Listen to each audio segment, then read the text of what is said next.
क्या इंडिया में कोई एग्जाम बिना स्कैम के हो सकता है, बिना बच्चों के भविष्य के खिलवाड़ के साथ हो सकता है? लेकिन ऐसा लगता नहीं है, क्योंकि नीट परीक्षा का पेपर लीक होने का मामला हम सबको पता था। हम सबको मालूम होगा कि आरोप लगे थे कि नीट का पेपर जो है वे लीक हुआ। लेकिन अब जब रिजल्ट सामने आए तो बड़ी हैरानी वाली बात होती है कि टोटल 720 मार्क्स में से 720 मार्क्स 65 बच्चों के आए।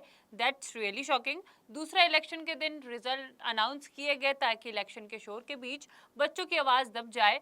फिर आपको जानकर हैरानी होगी, 5 में से 6 बच्चे ऐसे हैं जिनके 720 में से 720 नंबर आए हैं और वे एक ही सेंटर के हैं। हाँ, मतलब एक यहाँ बैठा था, एक यहाँ बैठा था और एक यहाँ बैठा था। तो क्या इंडिया में सबसे बड़े डॉक्टर्स एक ही सेंटर से निकले हैं?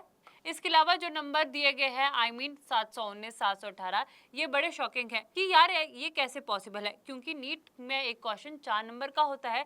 719, 718 पॉसिबल नहीं है, क्योंकि नीट एग्जाम में 4-4 मार्क्स के 180 सवाल होते हैं, यानी कुल 720 नंबर का पेपर होता है।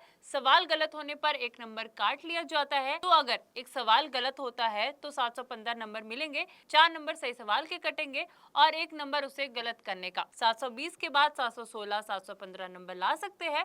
716 नंबर तब आ सकते हैं जब एक सवाल छोड़ दिया हो। ये सब सवाल जो लगातार बच्चों को परेशान कर रहे हैं और बच्चे सोशल मीडिया पर जवाब मांग रहे हैं कि इतने सारे कोइंसिडेंस कैसे हो सकते हैं और एक ही सीक्वेंस के नंबर वाले बच्चे एक ही रूम में बैठकर टॉपर बन जाते हैं। एंड सबसे बड़ी बात, आप फुल मार्क्स लेने के बावजूद भी दिल्ली एम्स में आपको जगह पक्की मिल पाएगी या नहीं, ये मुश्किल है। इसकी शिकायत कई महीनों पहले की गई थी, लेकिन इलेक्शन के दिन जब सारी दुनिया रिजल्ट में बिजी थी, तब नीट परीक्षा देने वाले जो बच्चे थे वे सोशल मीडिया पर अपनी आवाज को बुलंद कर रहे थे कि लगातार कोशिश कर रहे थे कि लोगों के बीच कह रहे थे कि प्लीज आप हमारी तरफ भी ध्यान दीजिए, हमारी बात भी सुनिए, क्योंकि सबसे बड़े एग्जाम में अगर इस तरह का घोटाला किया जाएगा, इस तरह से स्कैम किया जाएगा तो सबसे बड़ी कंफ्यूजन की स्थिति होगी। तो लाखों लोगों के बच्चों के साथ भविष्य का खिलवाड़ हो रहा है और ये बच्चे जो है वे देश का भविष्य है और लाखों मेहनती बच्चे भी इनमें से एक है। अब सवाल ये है कि एनटीए जस्टिस कर पाएगा?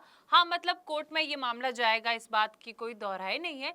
लेकिन अब आरोप ये है और आरोप बहुत सेंसिटिव है। बट फिर 67 बच्चों का 720 मार्क्स में से 720 मार्क्स लाना अपने आप में एक बड़ा क्वेश्चन है। फिर जो रैंक 1 होल्डर बच्चे हैं वे एक ही सेंटर से निकल कर है और फिर जो उनके रोल नंबर्स है वे बिल्कुल नजदीक नजदीक बताए जा रहे हैं। और जो 2 बच्चे हैं वो 717, 718 मार्क्स वाले हैं और इनको लेकर एनटीए ने कहा कि इन्हें ग्रेस मार्क्स दिए गए हैं। और बड़ा सवाल ये है कि इलेक्शन के अनाउंसमेंट के दिन ये बड़ी डेट निकली, ये क्या कोइंसिडेंस है?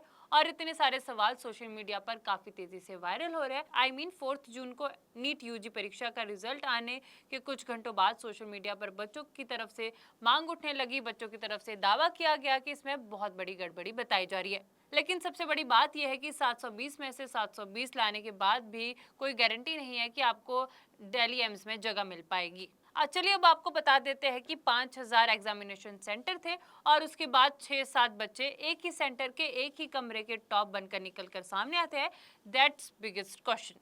दूसरा क्वेश्चन जो है वो 718, 700 नंबर वाला है। इसको लेकर बहुत सारे एक्सपर्ट ने सवाल उठाए कि 718, 716 नहीं पॉसिबल है। जैसे कि हमने आपको एक्सप्लेन किया कि 720 में से 718, 719 आना पॉसिबल नहीं है, क्योंकि एग्जाम में 4-4 मार्क्स के 180 सवाल होते हैं, यानी कुल 720 नंबर का पेपर होता है। सवाल गलत होने पर एक नंबर काट लिया जाता है और अगर सवाल गलत होता है तो 715 नंबर मिलेंगे, 4 नंबर सही सवाल के काटेंगे और एक नंबर उसे गलत करने का। 720 के बाद 716 या 715 नंबर ला सकते हैं। 716 नंबर तब आ सकते हैं जब आपका सवाल छोड़ दिया हो आपने। अब सवाल ये है कि एनटीए क्या इस चीज को क्लैरिफाई कर पाएगी? क्या ये एग्जाम दोबारा से होगा कि ये एग्जाम रद्द हो जाएगा? अब देखने वाली बात ये है।